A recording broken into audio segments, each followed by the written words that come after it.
পীর হওয়ার জন্য ছটফটানি।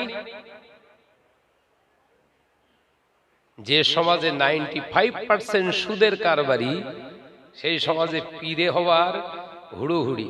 তাহলে চিন্তা করতে হবে আসল মুরিদ কারা।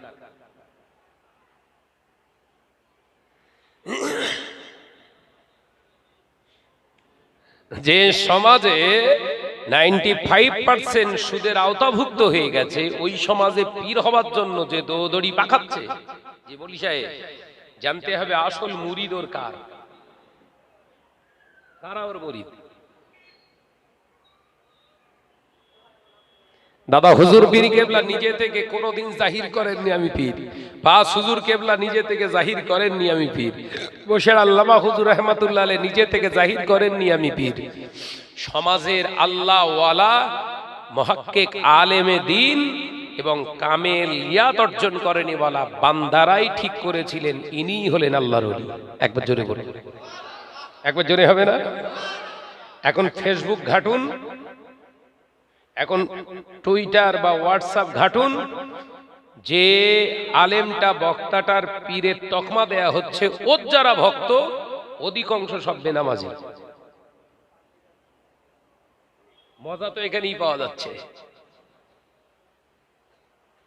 কথা বুঝতে পারছেন না?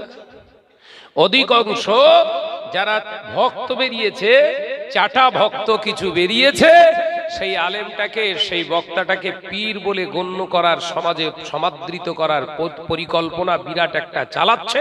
খেয়াল করে দেখুন, অধিক অংশ তার যত ভক্ত সব সুদের সঙ্গে বেশি জড়িত। আর দাদা হুজুর পীর কেবলাকে কারা পীর বলেছিলেন? একজন নামাজি, দাড়িওয়ালা, পরহেজগার, হাক্কানি আলেমে দ্বীন। একবার জোরে বলুন, একবার জোরে বলেন। তানারাই স্যাটিসফাই, তানারাই সার্টিফিকেট দিয়েছিলেন। আর আপনার বাংলা আসামের নয়নের মণি, যুগ সংস্কারক, 19-বিংশ শতাব্দীর শ্রেষ্ঠ আলেমে দ্বীন আবু বকর সিদ্দিক রাহমাতুল্লাহি আলাইহি হলেন যুগ শ্রেষ্ঠ একজন, শুধু আলেমে দ্বীন নয়, আল্লাহর কামিলিয়াত অর্জন করেনি ওয়ালা একজন আল্লাহর ওলি। একবার জোরে বলুন, একবার জোরে বলেন। একটা দুটো আলেম নয়, সেই সমকালীন বাংলাদেশ, এপার বাংলা ওপার বাংলায় প্রায় 30,000 প্লাস আলেম তানারকে সার্টিফিকেট দিয়েছিলেন, স্যাটিসফাই হয়েছিলেন, ইনি হচ্ছেন যুগ সংস্কারক। একবার জোরে বলুন। আর আমাদের কারা বলছে?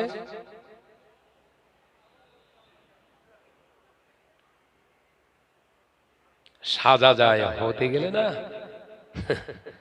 হতে গেলে হারাম জিনিসগুলো জীবন থেকে ঝেঁটা মেরে তাড়াতে হয়। কিন্তু হারাম জিনিসগুলো তো আমাদের জীবন সঙ্গী বানিয়ে রেখেছি, তারপরেও যদি দাবি করি, এটা জাতিকে ধোঁকা দেয়া ছাড়া অন্য কিছু নয়। একথা ঠিক না ভুল? জোরে বলে ভাই। বসতে হবে, সোনার মানিকরা এসে বসেন, বেরিয়ে আসেন। শুনতে পাচ্ছেন না? আপনাদের বলছি, এসে বসতে হবে বাবা। ও যুবকেরা, ছেলেরা, বাচ্চারা, পর্দানাসীনা মা বোনেরা, আলোচনা বুঝু। আল্লাহ নবী তো জানে বাদশাহ হাবিবুল্লাহকে, নবী জনাবে মুহাম্মদুর রাসূলুল্লাহকে সাল্লাল্লাহু আলাইহি ওয়াসাল্লাম নবী আমার পাক জবানে জানালেন, এক নাম্বার, শুধু খেলে মুসলমানের ভিতর থেকে ঈমান চলে যায়। ওই ঈমানটা হলো খাউফিল্লাহ, আল্লাহকে ভয় করা, চলে ভয় করা, এটাও হলো ঈমানি দায়িত্ব। আল্লাহকে ভয় করুন। কিভাবে ভয় করবে? আল্লাহ পাক নিজে জানালেন, প্রথম ঈমানের জায়গা তুই তৈরি কর।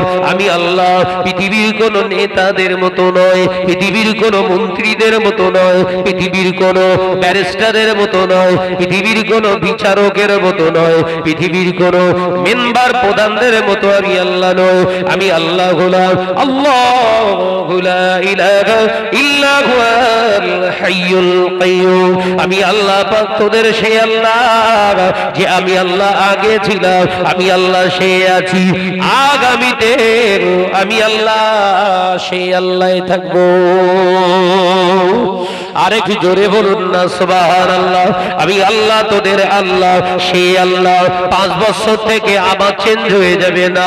আমি আল্লাহ আগেও যেমন ছিলাম এখনো আছি, আগামীতেও আমি আল্লাহ থাকবো।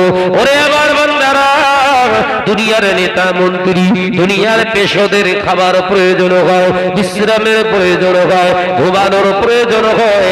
আমি আল্লাহ পাক জানিয়ে দিলাম, লা তাখুযুহু সিনাতু ওয়ালা নাওম। না না বান্দা, আমি আল্লাহ আমার ঘুমের দরকার হয় না, আমি আল্লাহ পাক আমার বিশ্রামের প্রয়োজন হয় না। লা তাখুযুহু সিনাতু ওয়ালা নাওম। ঘুম কোনদিন আমাকে স্পর্শ করতে পারেন না। একবার জোরে হবে না? আমি আল্লাহ হলাম তোদের সেই আল্লাহ। ওই 5 বছর নেতাগিরি করে আবার চেঞ্জ হব, সে আল্লাহ না আমি। সুবহানাল্লাহ বলেন। তাহলে কোন আল্লাহর প্রতি ঈমান এনেছি আমরা? আল্লাহু লা ইলাহা ইল্লা হুয়াল হাইয়ুল কাইয়্যুম। যে আল্লাহ ছিলেন, আছেন, থাকবে। একবার জোরে বলুন। কোন আল্লাহর প্রতি ঈমান এনেছি? লা তাখুযুহু সিনাতু ওয়ালা নাওম। বিশ্রামের, ঘুমানোর কিছুই তার প্রয়োজন হয় না। তাহলে ভয় করবেন কার? যার হায়াতের সীমা আছে, ঘুমের দরকার আছে, বিশ্রামের দরকার আছে, খাওয়া দাওয়ার দরকার আছে, তারে ভয় করবেন? জোরে বলেন। তারে ভয় করা যাবে? ভয় করতে হবে কার? যিনি ছিলেন, আছেন, থাকবেন, ঘুমানোর দরকার হয় না, খাবার দরকার হয় না, বিশ্রামের দরকার হয় না, তিনি আমার রব। ভয়টা তাকেই করতে হবে। এটা হচ্ছে ঈমান। একবার জোরে বলুন। আপনারা বলুন। তাহলে বাজারে যে সমস্ত মানুষগুলো ঘুরছে, ওরা আল্লাহকে ভয় করেছে কিনা?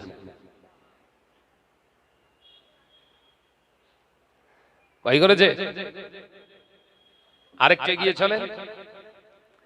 আমার আল্লাহ পাক জানিয়ে দিলে, ওরে আমার বান্দা, আমি আল্লাহ পাক তোকে জানিয়ে দিলাম, শুনে রেখে দে, জেনে রেখে দে। আমার প্রতি ঈমান তোরা এনেছে, আমি আল্লাহ সম্পর্কে অকিবল হ। আমি আল্লাহ পাক তোদেরকেও জানিয়ে দিচ্ছি, শোন। না না না, আমার কথা হয়তো তোরা উড়িয়ে দেওয়ার চেষ্টা করবি। আমি আল্লাহ সবুত নিয়ে কথা বলি, আমি আল্লাহ আদাল্লাহ দিয়ে কথা বলি। আমি আল্লাহ আদাল্লাহ তৈরি করার জন্য তোর গোটা জীবনের লাইফ হিস্ট্রিকে সংরক্ষিত করার জন্য আমি আল্লাহ পাক আমার ফেরেশতা নিযুক্ত করেছি। কিরামান কাতিবিনা ইয়ালামুনা মা তাফআলুন। ওরে আমার বান্দারে, আমি তোর দুই ধারে ফেরেশতা রেখে দিয়েছি। তুই কোথায় যাস, কেন যাস, কি করিস, কি খাস আর কি দেখিস, সব নোটেট করে রাখার জন্য। একবার জোরে বলুন না। ধোঁকা দেয়া যাবে? আগে ছিলাম সুদখোর, বিরাট টাকা পয়সা সুদে খাটিয়ে ফুলে ফেপে এখন বিরাট গাড়ি বাড়ি, বিরাট অট্টালিকা বহর বানিয়ে ফেলেছে। হঠাৎ মন গেল হজ করে চলে এলাম। সুদখোর নাম ছিল আজ থেকে 5 বছর আগে, কিন্তু হজ করে আসার পর থেকে আমাকে আর সুদখোর বলে কেউ ডাকে না, আমার নাম এখন হাজি। এই যে পৃষ্ঠাতে লিখে ফেলেছে ফেরেশতারা, এটা উঠেছে বলে মনে হয়? করেছিলাম 5 বছর আগে সুদের ব্যবসা, সেই টাকার লভ্যাংশ দিয়ে গাড়ি বাড়ি টাকা পয়সা বিশাল অ্যাসেট বানিয়ে এখন মনে গেছে একটু হজ করে চলে আসি। হজ করে চলে এসছি, আসার পরে লোক আর সুদ করে বলছে না। কি বলছে? আজি সাহেব, এই যে টাকার ব্যবসা করে হারামের দ্বারস্থ হয়ে যে বড় হয়েছি, ওই হারামখোরের নামটা উঠেছে। হজ কার জন্য ফরজ? অসুবিধা হচ্ছে না তো বাপ? একটু ভালো করে মাখিয়ে রেখে যাই, যেন জীবনে কোনোদিন সারা শব্দ না আনে মুখে। 5 বছর আগে যে সুদের ব্যবসা করে যতটুকু অর্থ কামাই করেছি সেই কামাইয়ের টাকা নিয়েই তো আমি হজে গেছি। এর জন্য হজ ফরজ না বলো? কোন হারামখোরের জন্য হারামের টাকা নিয়ে হজ করা সম্পূর্ণ শরীয়তে নাজায়েজ। হালাল অর্থ উপার্জন করে হালাল মাল থেকে যাতায়াতের খরপোশের জোগাড় করা, আপনার কাছে অর্থ আছে, আপনার জন্য হজ ফরজ। একবার জোরে বলুন। তাহলে শরীয়তের মানদণ্ডের জায়গা থেকে বোঝা গেল হালাল মালদারের জন্য হজ ফরজ। সুবহানাল্লাহ বলে। দুই ব্যক্তির জন্য হজ ফরজ নয়, হারামখোরের জন্য আর গরীব যারা এদের জন্য হজ ফরজ নয়। 5 বছর আগে আমার ফেরেশতা লিখে রেখেছিল কি? সুদখোর। আর মানুষের লোক কি বলছে, দুনিয়ার মানুষ কি বলছে? হাজ্জি। আর আমি তো পুরো ফুলে ফেপে ঢোল, হাজি। একবারও কি চিন্তা করেছিলাম, আত্মসমীক্ষা করেছিলাম সুদখোরের জন্য তওবা কি? তওবা না করে হজে যাওয়া যাবে? বলে হুজুর তওবা করিস তো? হজে যাওয়ার 40 দিন আগে থেকে প্রচুর তওবা করিস। 40 দিন আগে থেকে প্রচুর তওবা করেছি, প্রত্যেক দিন কমপক্ষে 500 বার করে তওবা করেছি হুজুর। তাহলে অসুবিধে কোথায়? আপনি জানেন সুদখোরের জন্য কি তওবা? নরমালিটি এ তওবা সুদখোরের জন্য না। আস্তাগফিরুল্লাহ রাব্বি মিন কুল্লি জামবি ওয়া আতুবু ইলাইহি, এ তওবা সুদখোরের শুধু না। এ সুদখোরের তওবা কি? ওই যতটুকু গাড়ি বাড়ি অ্যাসেট বানিয়েছেন সব ত্যাগ করতে হবে। কি জ্বালা বলেন, সব বুঝতে পারে না। সুদখোরের তওবা কোনটা? এই 5 বছর ধরে যা ইনকাম করেছি সুদের উপরে ডিফেন্ড করে, যা কিছু আয় রোজগার, যা কিছু অ্যাসেট বানিয়েছি সব নিঃস্বার্থে বিলিয়ে দিতে হবে। দিয়ে শুধু বডিটা নিয়ে আল্লাহর কাছে কাঁদতে হবে, আল্লাহ আমাকে মাফ করে দাও, আমি জীবনের ওই সম্পদের দিকে তাকাবো না। এটা হলো সুদখোরের তওবা। একবার জোরে বলো। তাহলে রে হাজি নাম হয়েছে কি করে?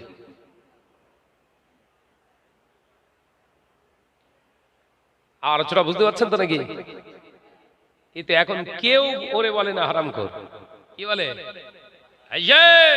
আরে বাপ রে বাপ, মাথা গরম একদম।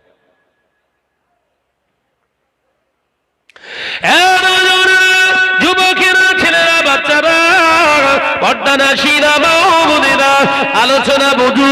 আল্লাহ নবী তো জানে বাদশাহ হাবিবুল্লাহ নবী জনাবে মুহাম্মদুর রাসূলুল্লাহ সাল্লাল্লাহু আলাইহি ওয়াসাল্লাম নবী আমার পাক জবানে জানিয়ে দিলে, ও আমার সাহাবারা, আমি নবী জানিয়ে দিলাম আমার উম্মতেরা নামাজ পড়বে, রোজা করবে, হজ করবে, যাকাত দেবে, মসজিদগুলো হবে অতি সুন্দর কারুকার্যময় নকশাওয়ালা মসজিদ হবে।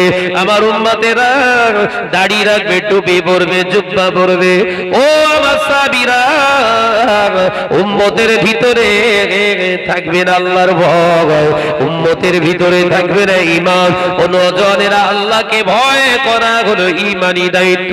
আমার আল্লাহ পাক কোরআনে জানিয়ে দেন, ইয়া আইয়ুহাল্লাযীনা আমানু, হে আমার বিশ্বাসী সম্প্রদায় বান্দারা, তোমরা যারা আমি আল্লাহকে এক বলে মেনে নিয়েছো, আমি তোমাদের জানাচ্ছি ইত্তাকুল্লাহ, আমি আল্লাহ, আমাকে তোরা ভয় কর।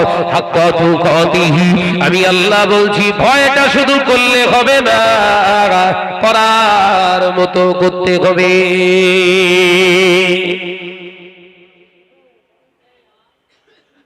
আল্লাহ বলছে ভয় কর, করার বলে। এই কথা বলার পরে আবার কি বললেন? হাক্কা তুকাতিহি, করার মতো করো ভয়।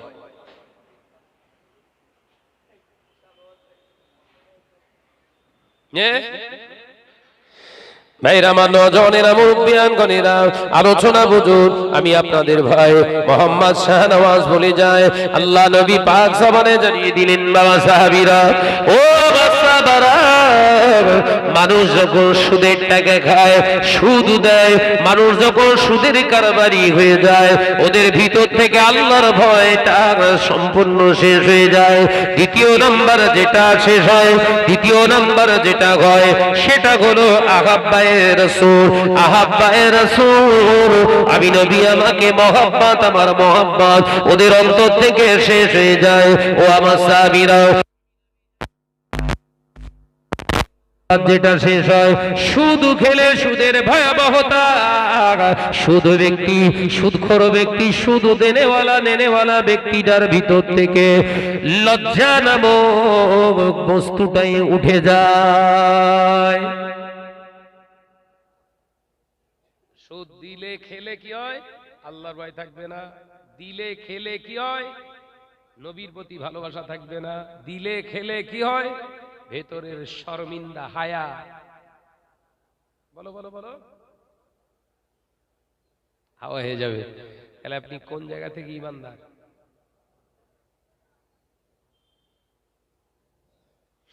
কোন জায়গা থেকে বাপ? না হুজুরে নামাজ পড়তেছি, নামাজ নামাজ পড়তেছি না। খোঁজলে দেখো গে, খোঁজলে দেখো গে যাও, বিভিন্ন জায়গায় এখন ইমামরা ধরা পড়ছে কিসে জানেন? ইহুদি, ইহুদি আলেম।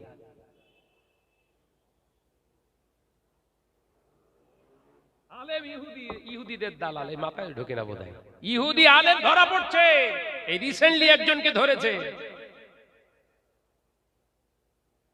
7 বছর ইমামতি করেছে মসজিদে।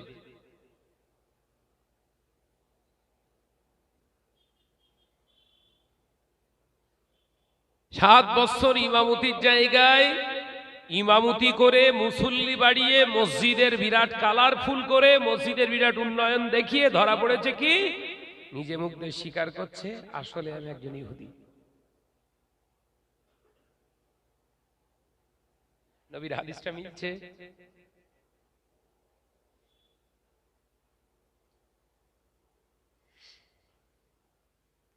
হুজুর হুজুর করে চেল্লালি হবে না। কোরআন হাদিস, কোরআন হাদিস করে পাগল হলি হবে না। পাগল হওয়ার জিনিস না। কোরআন হাদিস হচ্ছে হিকমতের দ্বারা বোঝার জিনিস, অনুধাবন করার জিনিস। এ কথা বুঝতে পারছেন না নাকি? এই কোরআন হাদিস যারা অনুধাবন করে, অ্যানালাইসিস করে চলেছে, আগামী দিনে তাদের এই রকম ধোঁকা প্রবঞ্চনার দ্বারস্থ তাদের কেউ করাতে পারিনি।